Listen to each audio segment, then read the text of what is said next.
Hello students, I hope you all are fine today. I am Shweta Shrivastava, your science teacher from Vidya Bal Bhavan School is going to review your knowledge regarding our topic, and our topic is physical and chemical change. Yes beta, we have already covered this topic in the class, but I'll give you a short review of this chapter. What we have studied in this chapter, what are the different types of chemical change and physical change, what are the physical properties, what are the chemical properties, and what is a chemical equation. So we have covered this so far. Let us see what are physical change. Any change in which no new substance is formed. Yes, there is a change only in the physical properties. And what are the physical properties that we can observe easily from our eyes? For example, tearing of paper. Now the next one is our chemical change, in which the composition, yes, this is also an important point, in which the totally different new substance and the composition change.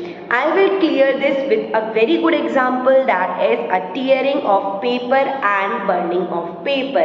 Here we are doing the two different things. First one is tearing of paper, next one is the burning of paper. So basically in tearing of paper, what we actually do, we tear them into small pieces, but those small pieces are also the paper only. So have we changed the composition of the paper, that is from which it is made, the raw materials, have we changed that? No, we have just changed the size of the paper. Yes, we have made it smaller, but that is still a paper. So this is a physical change. We are not changing the composition of the substance. Instead, we are just changing the physical properties like their shape, their size, their state of matter, or the smell also. So that is only a physical change. But in case of burning of paper, when you will burn any paper, it will be completely changed into ashes. Yes, and those ashes are different, very different from the paper from which you have burned that. The composition, the raw materials that is used for making the paper, that is completely destroyed while you are burning that. So this is a totally different change that you have done. So this is a chemical change where you have changed the composition of the paper. Yes. So I hope you are clear with both the difference. In physical change, no new substance are formed, chemical composition is intact, and only the change in the physical properties. While in chemical change, what happened? A completely different new substance is formed, chemical composition is totally changed, and we get a different object. Okay, so let us begin our question answers and review our knowledge whatever been covered. But first of all, I want you to take out your notebooks and write the question answer also. But before the not before the explanation, I'll explain you will listen it very carefully, and then you will pause your video and then write those answers. But don't write before that, otherwise you will not understand anything. So just listen to me, pause the video, and then write your question answer, but it should be completed in your notebook.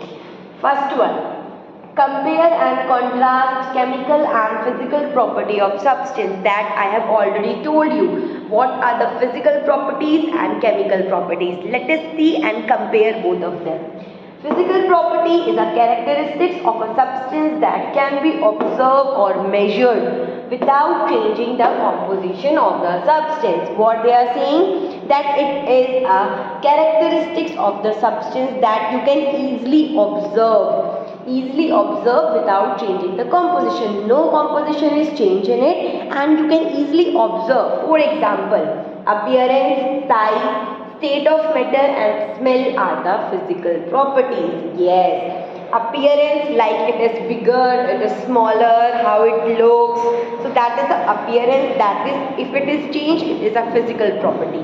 Size change, like tearing of paper, size is completely changed into small, so that is a size. State of matter, if it is changed into solid change into liquid. A very good example is melting of ice. Solid change into liquid, but it is still a physical change because both have the water composition intact. So this is a physical change.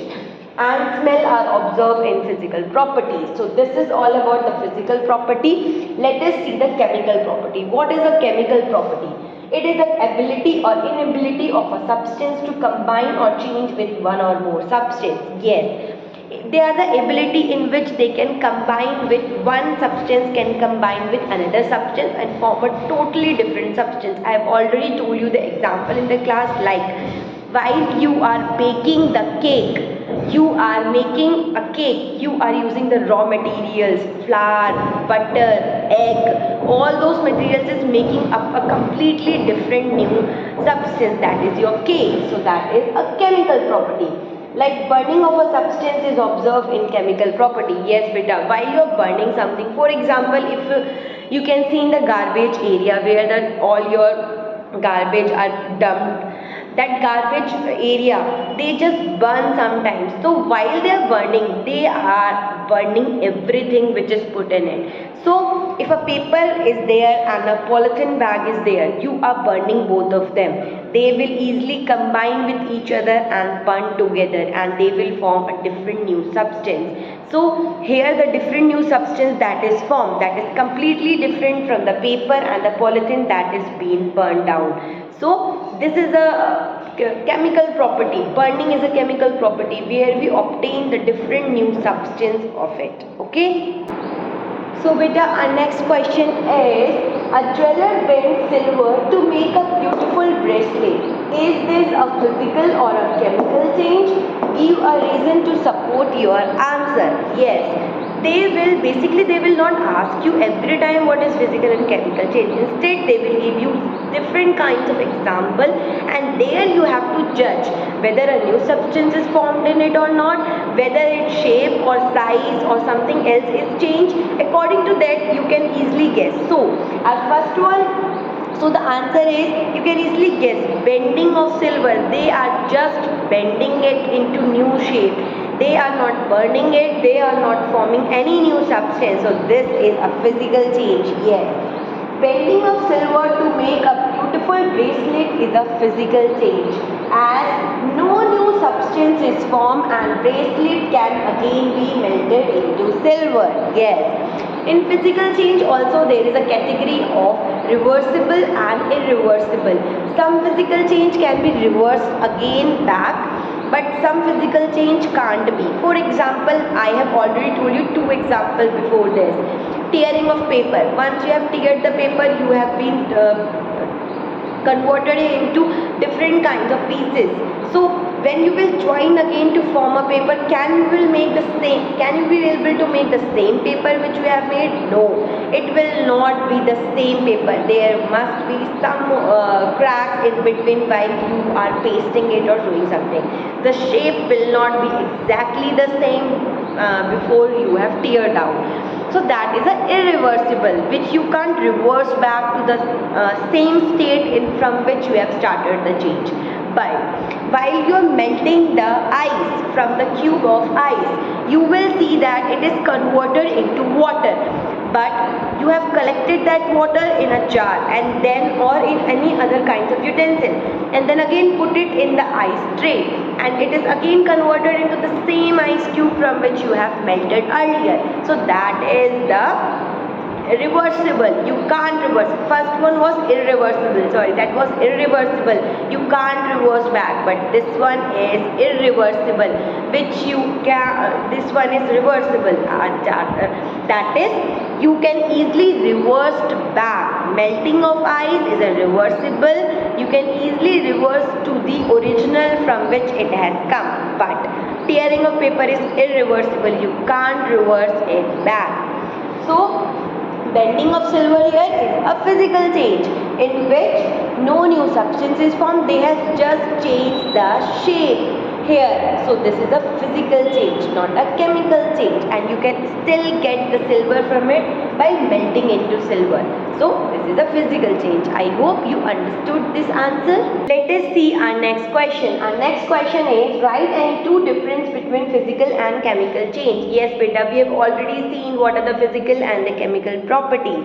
But now we will see what are exactly the physical and the chemical change. Let us begin our answer. Physical change, changes in which no new substance are formed. I already told you this. In physical change, no new substance are formed. But there is a change to the physical properties of the substance. Yes, there are changes in the physical properties of the substance, but no new substance are formed. And physical property we have already seen in our previous question. So, for example, tearing of paper, breaking of glass, water and ice. This is water and ice, etc. Yes, breaking of glass is also a physical change in which the glass breaks down, but the pieces of glass are still a glass. It is not anything else. So, this is a physical change. So, this is all about the physical change, changes in which no new substance are formed, but there is a change in the physical properties of the substance. Now, let us see what are chemical change. Changes in which a new substance is formed. A new thing, that is a new substance is formed. In physical change, a new substance is formed having properties different from the original substance. Of course, it has a property very different from the original substance, are known as the chemical change. They are known as the chemical change in which a new substance is formed and it has a completely different property from the original one. For example, ripening of fruit. I haven't told you this, that ripening of fruit is also a chemical change. When your fruit you have kept for some days, it gets ripened. So in that case, will it reverse back to the original fruit or the original 2-3 back days? One fruit? No, it has already been ripened. Its taste is changed. I have told you one example earlier, like ripening of banana. Yes, in banana there is which has not been ripened, that have a green outer covering. The taste is salty. Yes, but once it gets ripened, the taste is sweet. It is changed. The green color cover is being changed into the yellow color. So that is the difference, and you can't reverse it back to the green color. So ripening of fruits are also an example of chemical change. Cooking of food, a very good example. Your mother is cooking the food and she can't get back the same vegetable which she has cut down after the cooking. Yes, it has been already been cooked. So cooking of food is a very good example of chemical change, and rusting of iron is also. While you can add up your examples here, I hope you are writing the answers somewhere. So please write it down in your notebooks also. Let us see another question. A question is, write one word equation for the following reaction. They have given us some situation. We have to say what are the reactions that could happen in this. Our first one is, when iron reacts with oxygen. What happens when iron reacts with oxygen? Let us see. When iron reacts with oxygen, that is oxygen, it forms iron oxide. Yes. When anything combines with oxygen, they forms the oxide. When anything combines with water, they form the hydroxide. So, here it is combining with oxygen. Iron combines with oxygen, gives iron oxide, and a reaction is, iron is known as Fe, oxygen O2, and then Fe2O3. Fe plus O2 gives Fe2O3. This is iron oxide. Okay, and its formula is Fe2O3. Here we have done the balancing of equation. What is balancing? The number of Fe present here should be same as the number of atoms that is present here. For example, here was 1 Fe and here was 4. So we have to balance that. There was 2, there was nothing. So we can't put here 2 because we have to balance the oxygen also. So the number of oxygen and iron that is present here should be equal to the number of oxygen. Here it was 3, okay, but here it was 2. To make the 3 and 2, we should multiply with the same common, like the you have done in the maths also.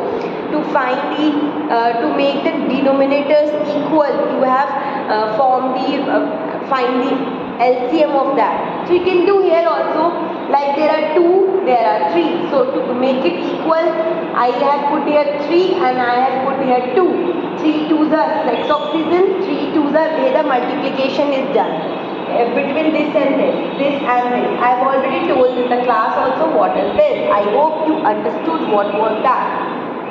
3 twos are 6 oxygen, 2 threes are 6 oxygen. Now we have to, now it becomes 2 to the 4 iron also, so I have put here 4. So balancing of equation, we will revise it again, don't worry. So this is iron plus oxygen gives iron oxide. Our second one is magnesium oxide dissolves in water. What happens when magnesium oxide dissolves in water?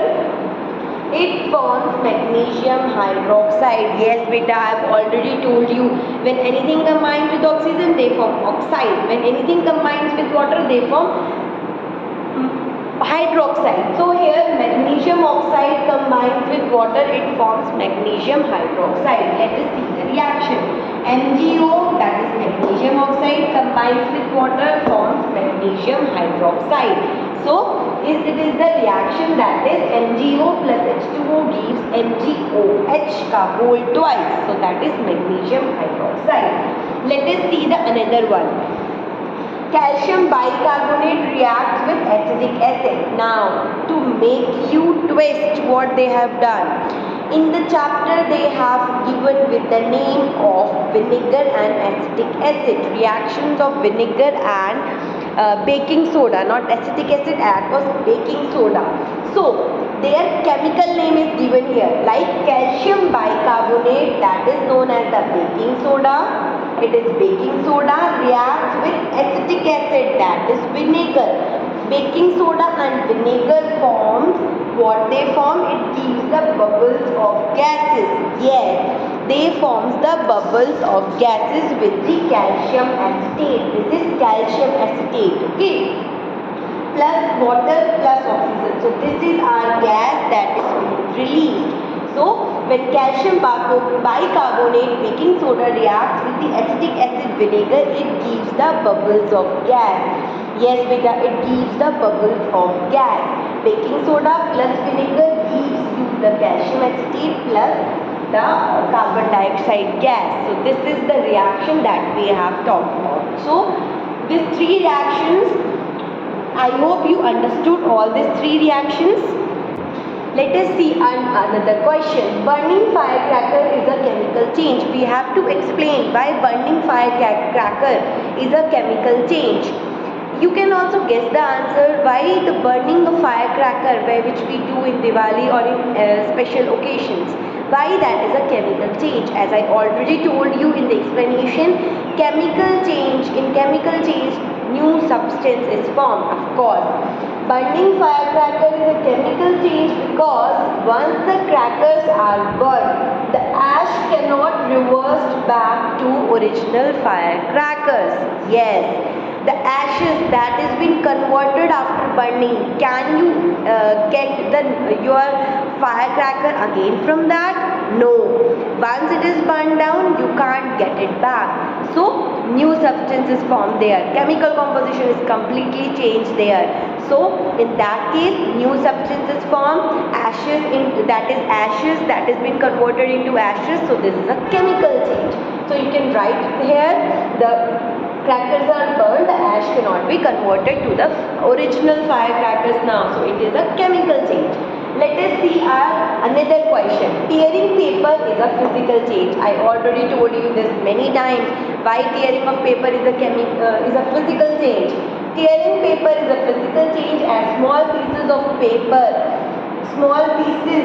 teared paper are still paper and no new substance is formed. The teared paper that is still, the small pieces are still the paper. So this is a physical change. Let us see another one. Oiling an iron object helps prevent rusting. Yes. Rusting of iron is a chemical change, but rusting of iron, as you can see in your homes also, like the iron rust very soon. So to avoid those rusting, what we actually do, there are several kinds of things that we do for avoiding such rusting of iron. One such method is oiling. By oiling it, also there are other methods like electroplating also, where we can protect our iron from the rust. So By oiling the surface of the iron gets a waterproof coating and the moisture and oxygen cannot be come in the direct contact with iron. Yes beta, I already told you the rusting condition. The rusting condition, the moisture should be there and oxygen should be there.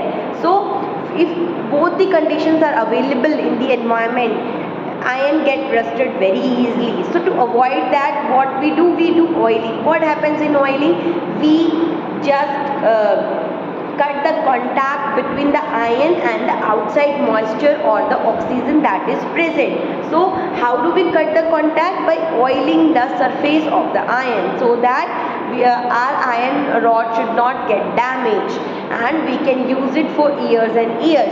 So one such method is oiling, where we just get a waterproof coating. Now the water cannot affect that oiling one iron. So we just put a waterproof coating and moisture oxygen cannot come in direct contact with the iron. So this is a very good explanation that you can write in your notebook, like what are the things that are required or what are the reason why we should oil those kinds of iron. So I hope you all have reviewed well whatever being covered in this class and your knowledge is enhanced while doing that. Question answer is the best way where you can test your knowledge that how much you have got. And even if you do not get it, it is a way of revision what you have done in the class. So I hope you have understood each and every answer that I have explained here, and as well as you will write in your notebooks too. Thanks for watching this video. Have a nice day. Bye students.